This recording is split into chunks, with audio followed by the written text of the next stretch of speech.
আসসালামু আলাইকুম এভরিওয়ান, কেমন আছেন আপনারা? আমি এখন ভালো আছি। বৃষ্টির পরে আজকে সকালে একটু রৌদ্র দেখা যাচ্ছে, চকচক করছে সব কিছু। আজকে আমার ছাদ বাগানে আসলাম, আজকে একটু কিছু হারভেস্ট করব, সামান্য কিছু সবজি হারভেস্ট করব আজকে। তার সাথে সাথে আমার বাগানটা আপনাদের দেখিয়ে দিচ্ছি। এটা হলো ধুন্দুল গাছের ফুল, দেখেন কি সুন্দর দেখতে, একটু কাছ থেকে দেখাই, অনেক সুন্দর। ফুলের শুভেচ্ছা জানাচ্ছি, ধুন্দুল ফুলের শুভেচ্ছা, অনেক সুন্দর। এই আমার ধুন্দুল গাছ, ধুন্দুল আর শশা গাছ একসাথে। আমার শশা গাছে শশা ধরেছে ছোট ছোট, এই তো শশা। তারপরে হলুদ হয়ে যাচ্ছে বৃষ্টির কারণে, এক নাগারে এতদিন বৃষ্টি হলো তো তাই। এই যে একটা শশা, আর ধুন্দুল একটাই আপাতত ধরছে, এখন ছোট ছোট ভিতরে আছে, ওগুলো বড় হবে। এটা হচ্ছে আমার করলা গাছ। এখানে দুই ধরনের করলা গাছ আছে, একটা হলো বড় করলা আর একটা হলো ছোট করলা। করলা গাছের ফুল কি সুন্দর, কালারটা কি সুন্দর, হলুদ কালার, খুবই ভালো লাগতেছে।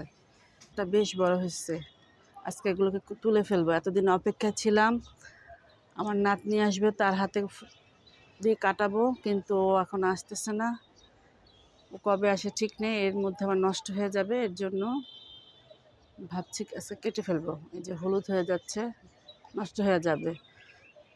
এখানেও আরও করলা আছে। পরে এই হচ্ছে আমার ভেন্ডি গাছ, এখনো ফল ধরে নাই, ধরবে। একসাথে অনেকগুলো রোপণ করে ফেলছি, এই কারণে একদম জড়সড় হয়ে গেছে। এই যে ভেন্ডি মনে হয় ধরবে কিছুদিনের মধ্যে, ফুল আসবে। এটা হচ্ছে আমার তুলসী গাছ। তুলসী গাছ অলওয়েজ আমার বাগানে থাকে, তুলসী গাছটা অনেক প্রয়োজন। আমি নিজে খাই, আমার পাখিদের খাওয়াই। এটা হচ্ছে আমার পুঁইশাক, থানকুনি পাতা। এটা হলো থানকুনি পাতার একটা টব, এখানে একদম কার্পেটের মতো থানকুনি পাতাগুলো মানে হয়ে আছে, ধরতে খুব ভালো লাগে, খুবই ভালো লাগে, খুবই ভালো লাগে। এটা হচ্ছে আমার পুঁইশাকের টব, একসাথে অনেকগুলো পুঁইশাক গাছ আছে, একটা, দুইটা, তিনটা, চারটা, পাঁচটা, পাঁচটা। এগুলোকে আমি আবার এখানে মাচার মধ্যে উঠিয়ে দিয়েছি। এই তো, এই যে আমার পুঁইশাক গাছ। এটা হচ্ছে আমার স্নেক প্লান্ট, দেখতে ভালোই লাগতেছে, বৃষ্টির পানি পড়াতে আরও সজীব হয়ে গেছে। এই যে একটু দূর থেকে দেখাই, তুলসী গাছ। এটা হচ্ছে লেবু গাছ, এগুলো এগুলো বিচি থেকে হয়েছে, এগুলো রোপণ করি নাই, কীভাবে যেন একা একাই হয়েছে। পেঁপে গাছের নিচে, পেঁপে গাছটা আবার কেটে ফেলছি, নষ্ট হয়ে গেছে। পেঁপে গাছের নিচে হয়েছিল। আর এটা হচ্ছে আমার দেশি জাতের পেয়ারা, এই গাছটা আমার মেয়ে আমাকে দিয়েছে এনে। এই গাছটা ছোট ছিল, এখন এই গাছটা কত বড় হয়েছে, কিন্তু ফল ঝরে যায়, যা একটু একটু হয়। এবার অনেক ফল আসছিল, কিন্তু সব ঝরে পড়ে যেতেছে, কি বৃষ্টির কারণে নাকি বলতে পারতেছি না। এই তো পাতাগুলো নষ্ট হয়ে যাচ্ছে, এই যে এখনও ছোট ছোট, এই যে ঝরে পড়ে যেতেছে।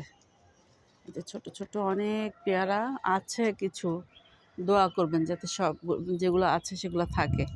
সব ঝরে পড়ে গেছে, দেখেন নিচে দেখা যাচ্ছে, এই যে নিচে অনেক। এই যে, আর এগুলো হলো লেমন গ্রাস, একা একাই হয়ে গেছে, কিন্তু এখনো ফল ধরে নাই। এটাও একটা আমাদের খাওয়ার বিচি থেকে হয়েছে, একটা গাছের একটা বিচি থেকে দুইটা ব্রাঞ্চ বের হয়েছে নিচে। এই তো দুইটা ব্রাঞ্চ, আরও আরও অনেকগুলা শাখা পোশাক হয়েছিল এক নিচ থেকেই, তো ওগুলো আমি কেটে দিচ্ছি, যদি না হয় দুইটাই রাখছি। আচ্ছা, চায়না বট গাছ, বনসাই চায়না বট গাছ, এই যে দেখা যাইতেছে না? ভালোই লাগে। এই যে এটা হচ্ছে আমার, এটা হচ্ছে বিলাতি ধনিয়া গাছ। অনেক কষ্টের পর হয়েছে, আমার হাত হয় না বিলাতি, সহজে উঠাইতে পারি না, এবার উঠাইতে পারছি। অনেকগুলো হয়েছে, আরও ছিল, আমি নিয়ে নিয়ে খেয়ে শেষ করে ফেলছি। আর এটা কচু, লতি থেকে আমার এই কচু গাছগুলো হয়েছে।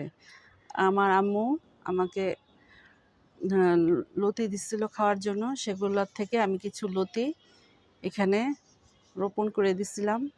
তো ওইখান থেকে গাছ হয়েছিল, আমি আবার সেই গাছগুলো কেটে খেয়ে ফেলছি। আবার ওইখান থেকে কি শিকড় ছিল মনে হয়, সেই শিকড় থেকে আবার গাছ হয়েছে। সেই গাছ থেকে এখন আবার লতি হয়েছে, লতির থেকে আবার ছোট ছোট চারা হয়েছে। আমি মাটি অর্ডার দিব, মাটি আসলে আমি গাছগুলোকে আবার অন্য পটে। তো সুন্দর, রোজার মধ্যে আনছিল লেবুগুলো, হালকা বিচি, কিন্তু ভালো দেখে আমি আবার বিচিগুলো আবার রোপণ করে রাখছি, হয়েছে। এই যে এইটা এখানে হচ্ছে পুদিনা পাতা গাছ।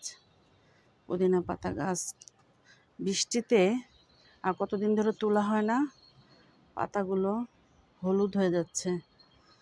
সব কেটে দিব, কেটে দিলে আবার নতুন করে আবার সব হবে।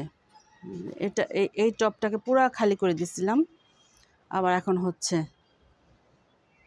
একটু বৃষ্টিটা কমলে, রৌদ্র উঠলে আমার গাছগুলোতে একটু সার দিতে হবে, ওষুধ দিতে হবে। বছরে বেগুন গাছ, গত বছরে বেগুন খেয়েছি, বেশ বেগুন খেয়েছি, তো বছরে পাতাগুলো কেমন হলুদ হয়ে গেছে, নষ্ট হয়ে গেছে। সেগুলোকে আমি সব কাটে ফেলতেছি, একদম নেড়ে করে ফেলছি। একদম গাছটাকে ছাইটা টাইটা একদম ছোট করে দিছিলাম, দেখি যে আবার দেখি হয় কি না। দেখলাম যে এখন আবার সেই পাতা হইলো, শাখা প্রশাখা হইলো, ফুলও ধরছে, কিন্তু বৃষ্টির কারণে ফুলগুলো থাকছে না, ফলও আসছে না। দেখি কিছুদিন অপেক্ষা করি, বৃষ্টি যাওয়া পর্যন্ত কি হয় দেখা যাক। নতুন করে আর কিছু বেগুনের চারা বুনবো। ওই যে ওইখানে কচু দেখালাম না, ওই লতির থেকে গাছ হয়েছে, এই যে এখানে আমি 2টা ট্রান্সফার করছি, আর মাটি নাই দেখে আর বাকিগুলো করতে পারলাম না। হ্যাঁ, ওগুলোও করব। এটা হচ্ছে আমার আরেকটা পুঁইশাক বাগান, এই যে আরেকটা পুঁইশাক বাগান। কেমন লাগতেছে, অনেক অনেক অনেক। আমি পুঁইশাক বাজার থেকে কিনে খাই না, চেষ্টা করি আমার বাগানে প্রতি বছর একটু পুঁইশাক রাখার জন্য। আর কিছু না হোক, পুঁইশাকটা হয় আমার হাতে, পুঁইশাকটা ভালোই হয়। এই পুঁইশাকটা রান্না চুলায় দিলে বেশিক্ষণ লাগে না, একদম মানে তাড়াতাড়ি সিদ্ধ হয়ে যায় এবং খেতে খুব স্বাদ লাগে। দেখেন, এই যে আমার হাতের পাতার মতো, হ্যাঁ সাইজে দেখাচ্ছি, এই যে একদম আমার হাতের সাইজে, খুবই ভালো লাগতেছে, খুবই ভালো লাগে। আমার ছোট্ট ছাদ বাগান, আমি এখন সবজি হারভেস্ট করব।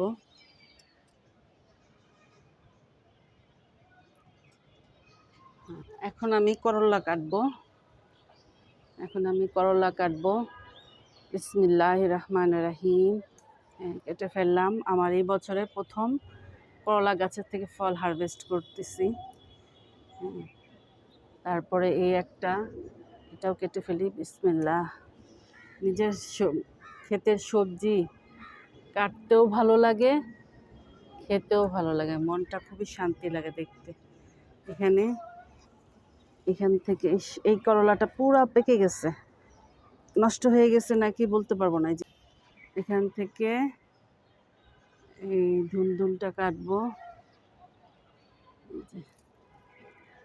এটা কাটবো ধুন্দুলটা। এটা কি বাড়তি হয়ে গেছে নাকি? বিসমিল্লাহির রহমানির রহিম। এই তো কাটলাম। এই পর্যন্তই, অল্প কিছু হারভেস্ট করলাম করলা। আজকে এখানেই রাখি, সবাই আমার জন্য দোয়া করবেন, আমার সাথেই থাকবেন। আল্লাহ হাফেজ।